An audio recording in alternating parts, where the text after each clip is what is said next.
La interfaz ciencia-público. Desde su incepción en la Europa del siglo XVI, la ciencia moderna fue moldeada por aquello que suele etiquetarse como lo social y a su vez lo moldeó. En la medida en que la influencia de las ciencias tocaba a la cultura e ideología, a la ley y al gobierno, a las instituciones y a la educación y a la industria y la tecnología, aquellas esferas de lo social y lo económico recíprocamente daban forma a la ciencia. A esta dinámica de constitución simultánea entre lo que nos figuramos como la tríada del orden social, técnico y científico, se le suele llamar coproducción, como en otra ocasión ya lo vimos. La coproducción nos recuerda que la tecnociencia y la sociedad están interrelacionadas de tal manera que su devenir es mutuo y se da en un mismo proceso histórico. Una de las consecuencias de la coproducción es que las relaciones de la producción del conocimiento científico y el rol de la ciencia en la sociedad están sujetas a cambios que reflejan corrientes más amplias de la organización humana. Steve Woolgar categorizó a grandes rasgos la organización social de la ciencia en 3 etapas. En la primera, aristocráticos e individuos patrocinados practicaban la filosofía natural. Muchos de esos amateurs pertenecían a una red de instituciones en Europa Occidental donde exclusivamente hombres hacían aportaciones y participaban en controversias científicas, como fue en la Royal Society fundada en Londres en 1660. La siguiente etapa, durante el siglo XIX y la primera mitad del siglo XX, se correspondió con la fase académica, caracterizada por la formación científica y técnica en las universidades y la profesionalización de la investigación. En este periodo se establecen las disciplinas y especializaciones que subdividen al conocimiento científico en la actualidad. Y en tercer lugar, desde la segunda mitad del siglo XX surgen proyectos científicos de gran escala que los gobiernos y el sector privado empiezan a proveer grandes cantidades de capital para su desarrollo. Esta es la llamada Big Science. En ella, el trabajo científico ya no solo se lleva a cabo en las academias y universidades, sino que además en agencias gubernamentales, unidades de investigación y laboratorios pertenecientes a empresas. En esta última etapa, la ciencia y sus productos ingresan en muchas actividades humanas y aportan a sus trayectorias, pero en la misma medida en que la ciencia y la tecnología cambian ante estas nuevas configuraciones. Un conocido síntoma de la tercera transformación es que buena parte de la ciencia que hoy se conduce en universidades y laboratorios adopta una lógica de mercado que imita la de su financiamiento. Los hechos científicos se producen como si proviniesen de una línea de fábrica, con su respectiva división del trabajo finamente administrada y enfatizando la eficiencia e impacto económico directo de la producción de conocimientos. Es en la reflexión de este contexto histórico que debe entenderse el surgimiento de iniciativas científicas que en las últimas décadas abordan explícitamente esta relación ciencia-sociedad. Específicamente, la relación entre la ciencia institucionalizada y profesionalizada de las universidades, las agencias gubernamentales y la industria, por un lado, y la sociedad civil, por el otro. Estas iniciativas son modelos normativos de cómo la relación ciencia-sociedad debería ser de acuerdo con distintos valores, lo cual se ha traducido en programas que vinculan a la ciencia institucional tradicional con una ciudadanía que en principio no son científicas y científicos profesionales. Tales iniciativas se manifiestan en el surgimiento de programas varios, por ejemplo, la alfabetización científica de los años 60, el modelo de comprensión pública de la ciencia en los 80, pasando por la ciencia ciudadana de los años 90 y desembocando en los discursos del compromiso público con la ciencia y la tecnología desde principios del siglo XXI. ¿Recuerdas que dije que cada tipo de relación ciencia-sociedad encarna diferentes valores?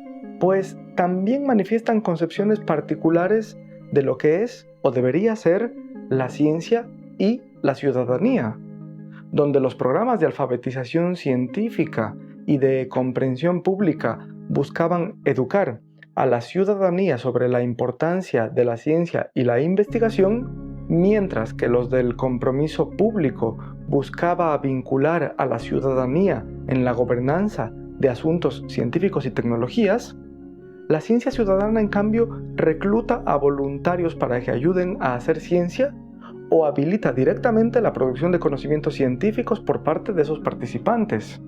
Estos modelos se guían por unos ideales de democracia y participación. Democracia representativa en el caso del modelo de comprensión pública. Democracia deliberativa en el caso del compromiso público con la ciencia y la tecnología. Y democracia participativa en el caso de la ciencia ciudadana.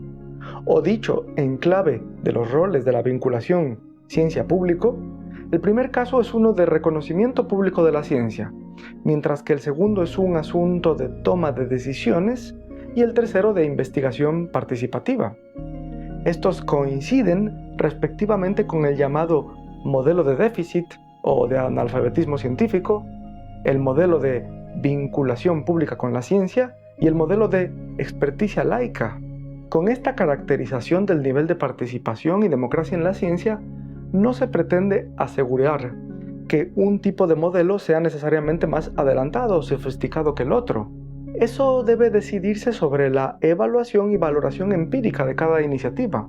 El modelo del compromiso público es tan importante como el de ciencia ciudadana, pues la ansiada democratización de la ciencia debe balancear la deliberación pública sobre asuntos científico-técnicos con la intervención pública en la investigación en sí. Y son precisamente el diálogo con la ciencia y la colaboración en el acto mismo de hacer ciencia los dos ejes que se han reconocido como integrales a la participación pública en la ciencia. Más bien, los modos mencionados son patrones diferentes de coproducción entre ciencia y sociedad, y como tales presentan sus propios retos tanto para el orden científico como para el orden social en cada instancia. Dicho esto, este video se centra exclusivamente en el modelo de ciencia ciudadana. Ciencia ciudadana, definición y ejemplos. La práctica de involucrar a la ciudadanía en la ciencia institucional para apoyar a la producción del conocimiento científico tiene antecedentes de hace al menos 120 años en el conteo y clasificación de aves, o sea, en la ornitología, y también en la astronomía. Además, en disciplinas como la botánica, siempre hubo personas aficionadas que contribuyeron al desarrollo del conocimiento de este campo. Y desde los años 60 del siglo pasado hay evidencias de casos de activistas que dirigieron la producción de conocimientos científicos y tecnologías propias, especialmente en la línea biomédica, relacionada con la salud de sus propios cuerpos que estaban o bien siendo estructuralmente desatendidos o bien siendo estructuralmente mal entendidos por el Estado. Ahora considera estos ejemplos de ciencia ciudadana actual que operan en distintos niveles de participación e ilustran el potencial y amplio rango de esta modalidad de la ciencia participativa. Primero, en plataformas web como Foldit, iWire y Zooniverse, los grupos de investigación tradicionales, o sea, de las universidades, suben cantidades ingentes de datos para que estos sean clasificados o manipulados por personas voluntarias siguiendo instrucciones cuidadosamente prescritas. A pesar de ser proyectos en los que el rol de la ciudadanía es el de cumplir tareas simples sin mayor aporte al resto del proceso investigativo, estos proyectos han brindado resultados tan asombrosos como el modelado de proteínas complejas, el mapeo de circuitos neuronales en mamíferos o el descubrimiento de nuevos cuerpos celestes. Zooniverse, en particular, es una plataforma con muchos proyectos que los grupos de investigación pueden subir para pedir ayuda a voluntarios que cualquiera de las fases de la investigación, desde la recolección de datos hasta el análisis o la interpretación de datos. Tú mismo puedes entrar en la página y mirar si te interesa colaborar en alguno de los proyectos allí, como científica o científico amateur. Otra plataforma similar a Zooniverse es Civis, dedicada a indexar proyectos de ciencia ciudadana de América Latina y el Caribe. Igual que con Zooniverse, Puedes entrar allí y ver muchos proyectos activos de diferentes disciplinas científicas, en los que puedes participar también en un rango muy amplio, que va desde las tareas simples con datos hasta tareas mucho más involucradas del análisis de datos, la resolución de problemas e incluso en el diseño mismo de una investigación. Un proyecto que puedes encontrar indexado en CIVIS es, por ejemplo, el del grupo Cosensores, el cual a través de la investigación-acción participativa produce conocimientos y técnicas para dar respuesta a problemáticas socioambientales en varias localidades de Argentina. En este proyecto la relación entre científicos y la ciudadanía es más horizontal que en los anteriores que mencionamos, pues ambas partes desarrollan en conjunto casi todo el proceso investigativo, desde la definición del problema hasta la recogida y análisis de datos ecológicos, el monitoreo ambiental y la implementación de soluciones. En esta misma línea está el proyecto de Connect-E, una colaboración entre gente de ciencia y comunidades que ofrece una plataforma para compartir información sobre la biodiversidad y medio ambientes en las localidades de las y los participantes. El proyecto ha resultado efectivamente en una enciclopedia tipo wiki de los conocimientos locales sobre las formas de cultivo tradicionales y los ecosistemas. Y así como estos, hay muchos casos más de ciencia participativa en todo el mundo. Pero sean voluntarios y aficionados en la colaboración con científicos profesionales o activistas que toman las riendas de la producción del conocimiento necesario para servir a sus propias comunidades, todas estas iniciativas pueden clasificarse como ciencia ciudadana. Sin embargo, no fue hasta la década de 1990 cuando la participación de organizaciones civiles en la producción de conocimientos científicos y tecnologías se articula como un modelo explícito de la relación ciencia-sociedad. Desde entonces han proliferado los proyectos de ciencia ciudadana, abordando múltiples disciplinas como la astronomía y cosmología, la geografía y oceanografía, la zoología y el monitoreo ambiental. Y esto con la ayuda de subvenciones estatales y asociaciones fundadas en las últimas 2 décadas, como la Citizen Science Association, la European Citizen Science Association y la Red Iberoamericana de Ciencia Participativa. Como se ve, la misma ciencia ciudadana se ha ido institucionalizando en los últimos años, o al menos lo ha hecho el formato que se da según proyectos de colaboración entre entidades científicas tradicionales y grupos de ciudadanos no científicos. Tradiciones y tipos de ciencia ciudadana. Hay 2 tradiciones principales que han definido lo que hoy se entiende por ciencia ciudadana. La doble direccionalidad semántica se debe a que las primeras definiciones sobre la investigación para, con y por la ciudadanía provienen de 2 autores de diferentes campos que acuñaron el término independientemente. Por un lado, en Reino Unido, Alan Irwin definía a la ciencia ciudadana en la tradición de los estudios sociales de la ciencia, con una marcada orientación hacia la política científica y la democratización de la ciencia. Por su parte, en Estados Unidos, Richard Bonney hacía lo propio desde sus experiencias en las ciencias naturales, con participación de amateurs en investigación, y se orientaba más hacia el valor educativo de tales contribuciones. Para Bonney, la ciencia ciudadana permite que participantes del público general contribuyan a la investigación científica al mismo tiempo que obtienen habilidades y conocimientos. Es decir, a través de la ciencia ciudadana se benefician las instituciones científicas y la ciudadanía. La primera por el apoyo a la recogida y procesamiento de datos, y la segunda por el acto pedagógico que ello supone. Mientras tanto, la connotación de ciencia ciudadana para Irwin es la de una ciencia por y para la ciudadanía. Ella debe servir a los intereses de la sociedad y su investigación es desarrollada en parte o totalmente por la ciudadanía misma.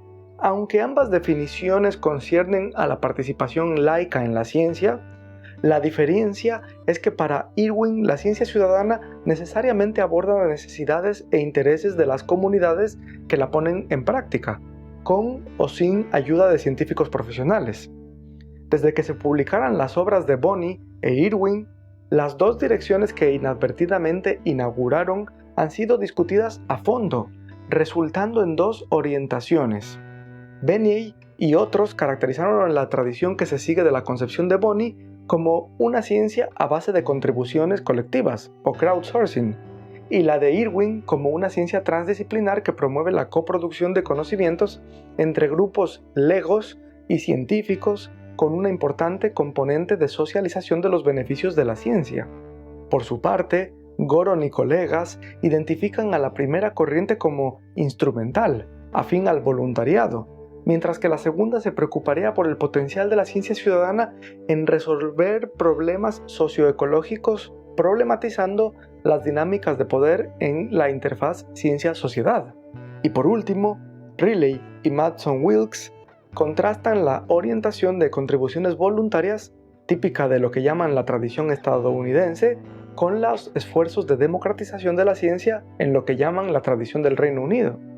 Aunque estas precisiones ayudan a pintar un paisaje con dos corrientes bien definidas, vale aclarar que son maneras ideales de describir las expresiones de ciencia ciudadana que, en la práctica, pueden ser un poco más de lo uno o de lo otro. Se trata pues de un rango más que de una dicotomía. Sus extremos son la contribución de tipo voluntariado, en la investigación tradicional dirigida por profesionales de la ciencia, de un lado, y del otro, la investigación impulsada por personas que no son científicas profesionales y que se suscriben más bien a una ciencia tipo comunitaria. En pocas palabras, la ciencia ciudadana puede estar dirigida por una autoridad científica o por un movimiento social, puede estar organizada de arriba abajo o de abajo arriba, y todas las proporciones que quepan entre ambos extremos. Esta diversidad de manifestaciones ha llevado al desarrollo de tipologías para clasificar mejor el campo de la ciencia ciudadana. Por ejemplo, Huxley divide a los proyectos de ciencia ciudadana en 4 niveles de participación ciudadana en la producción del conocimiento científico, como crowdsourcing o contribuyentes a tareas simples de clasificación, medición y computación. Es la primera. La segunda, como intérpretes de datos que requieren razonamiento e inteligencia distribuida. La tercera, la ciudadanía como participantes más involucrados en los datos. Y la cuarta, la ciudadanía como colaboradores en la definición del problema, en la recopilación y en el análisis de datos. A esta última modalidad, Huxley da el nombre de ciencia ciudadana extrema.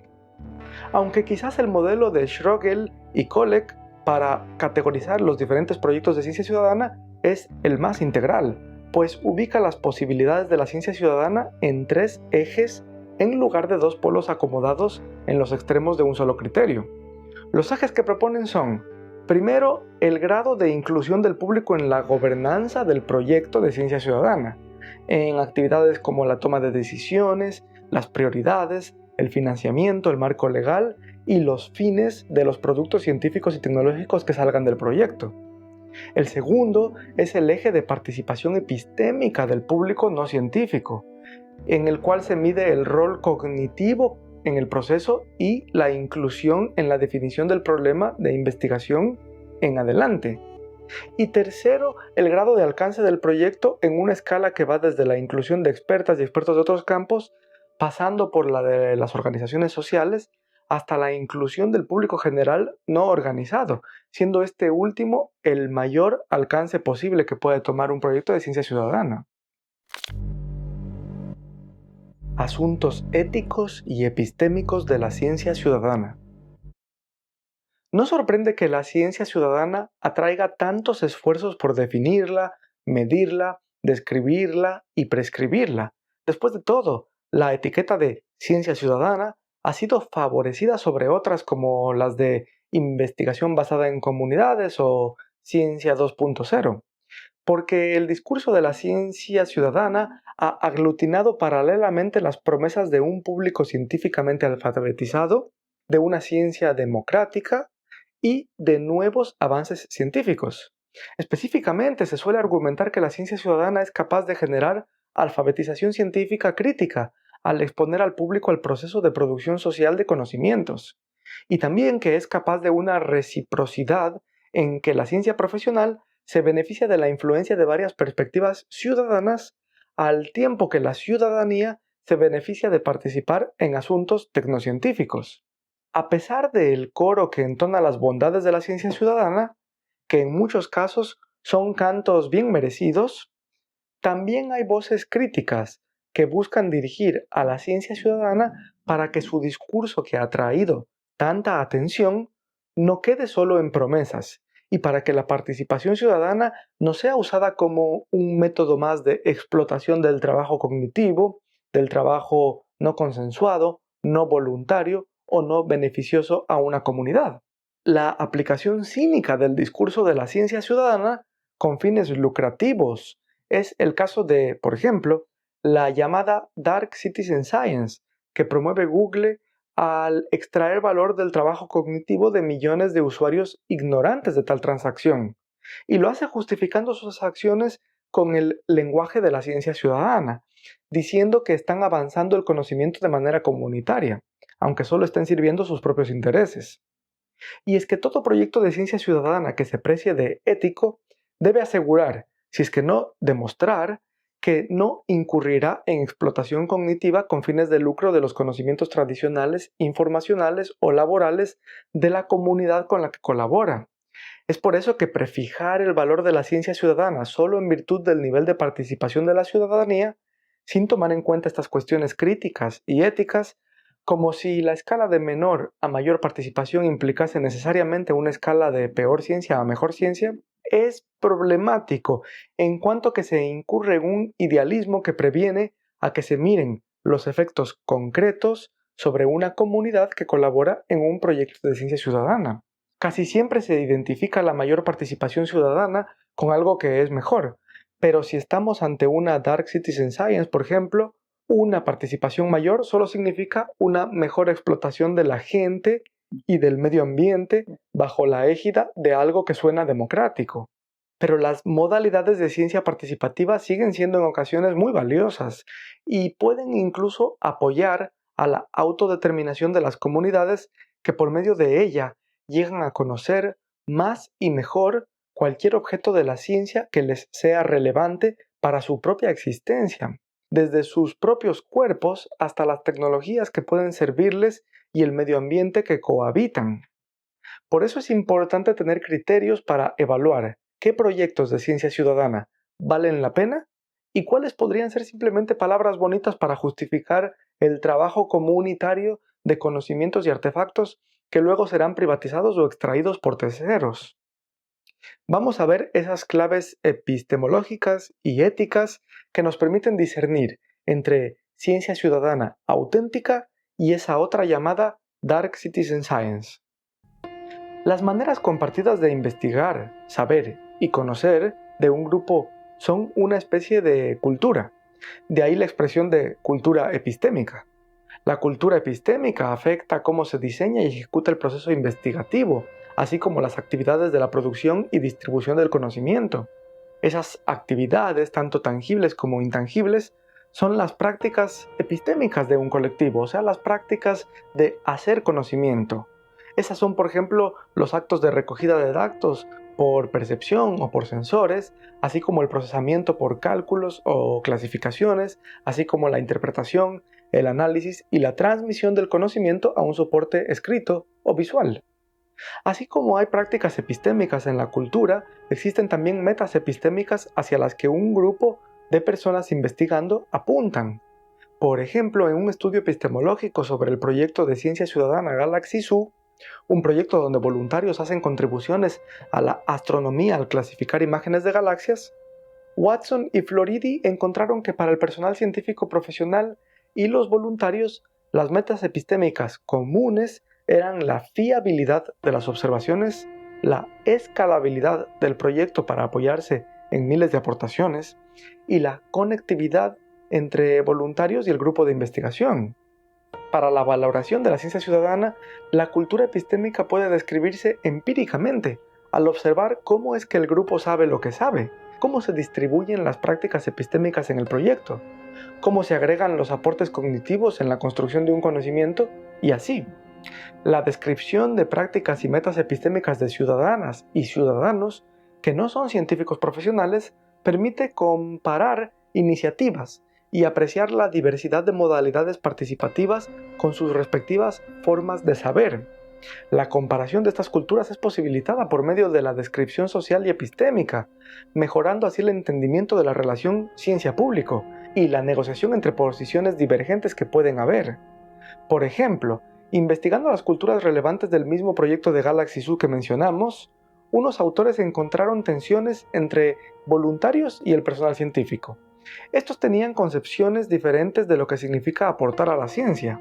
Una concepción era la postura de que los avances son anónimos, graduales y comunitarios, o sea, una cultura de ciencia colaborativa. Y la otra era la figura del individuo que hace descubrimientos en un acto de heroísmo intelectual, una cultura de la ciencia individualista.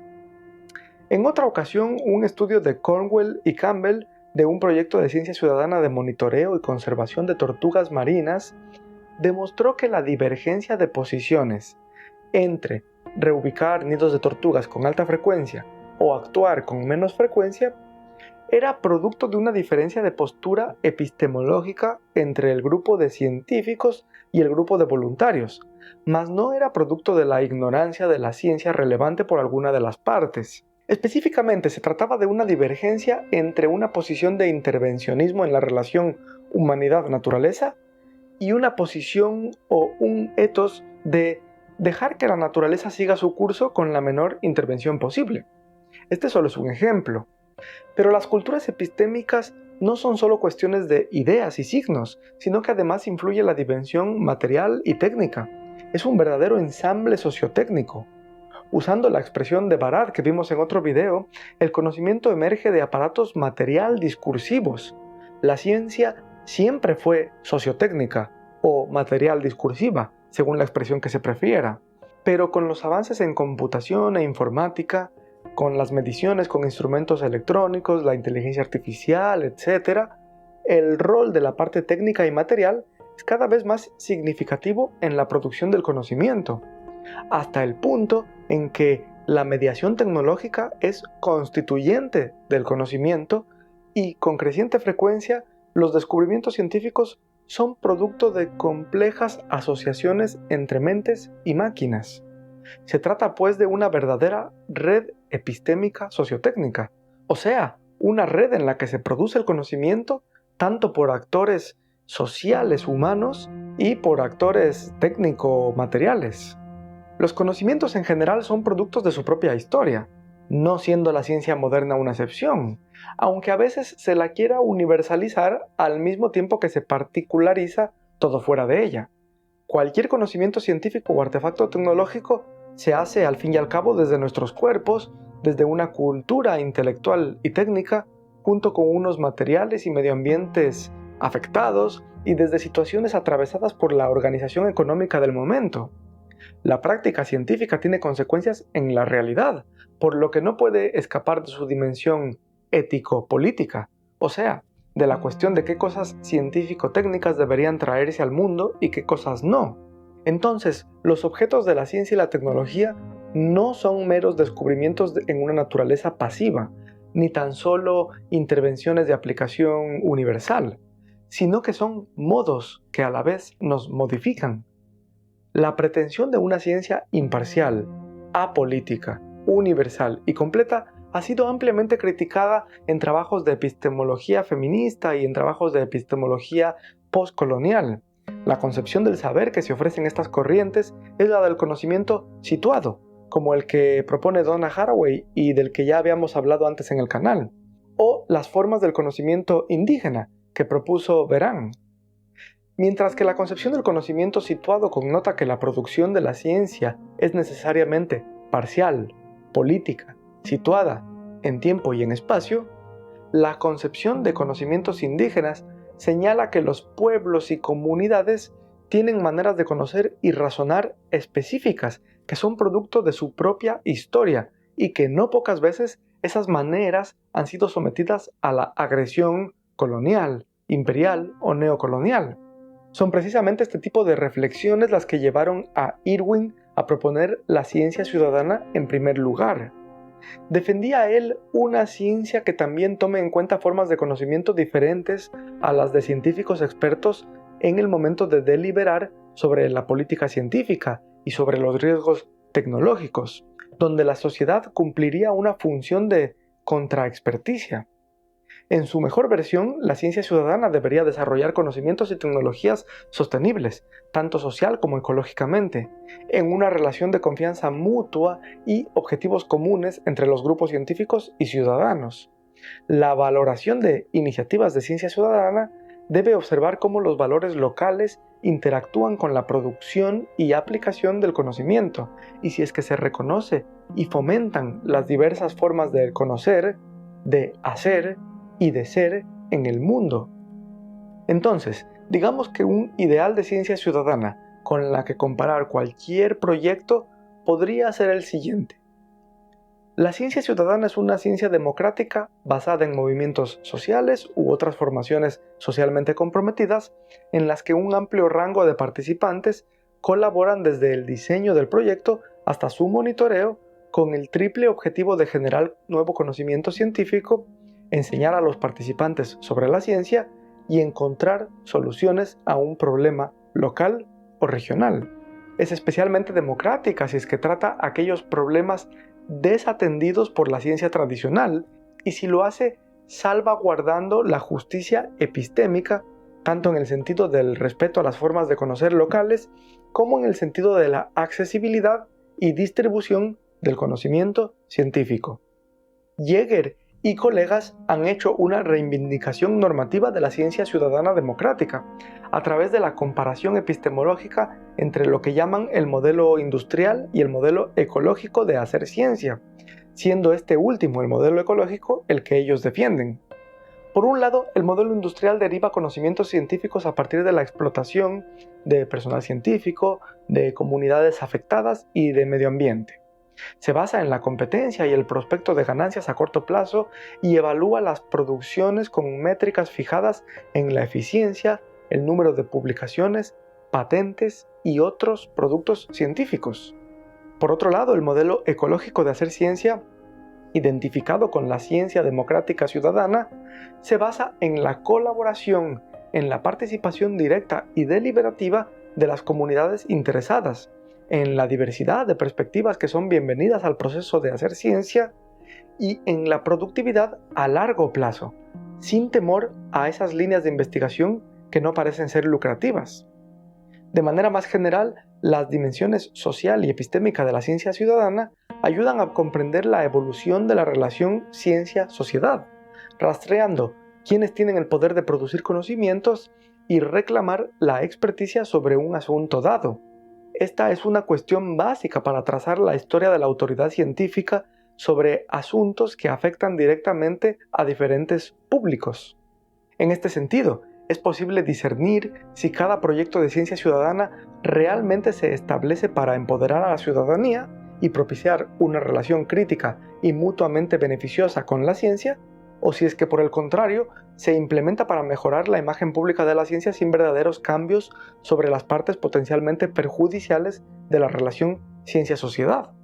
Antes se han mencionado ya las distinguidas causas que impulsa el discurso de la ciencia ciudadana, pero también el problema de que a menudo estas quedan en promesas o que incluso en algunos casos son usadas como justificación para fines ulteriores o a expensas de otros tipos de colaboración más efectiva.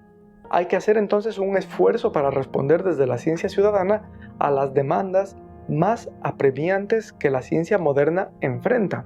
Algunas de estas son producir conocimientos fiables, accesibles y transmitibles para el bien común y que sirvan a los intereses de la mayoría, sin dejar de lado las reivindicaciones epistémicas de los sectores más marginados de la sociedad. La ciencia ciudadana, como modalidad participativa de la ciencia, aunque no la única, promete la democratización de la ciencia. Sin embargo, está en juego en qué consiste tal democracia. El movimiento normativo hacia una ciencia democrática implica que la ciencia ciudadana tenga que ser práctica, justa, comunitaria, ecológica y decolonial.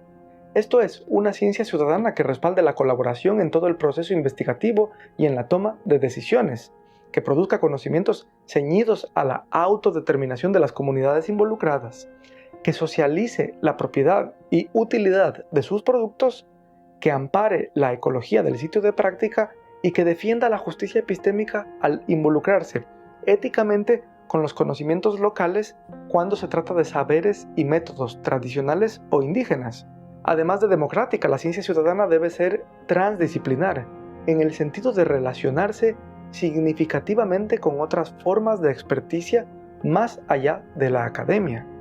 Reconocer las aportaciones y críticas de participantes no científicos y, en último término, en el sentido de replantear el contrato social entre la ciencia y la sociedad.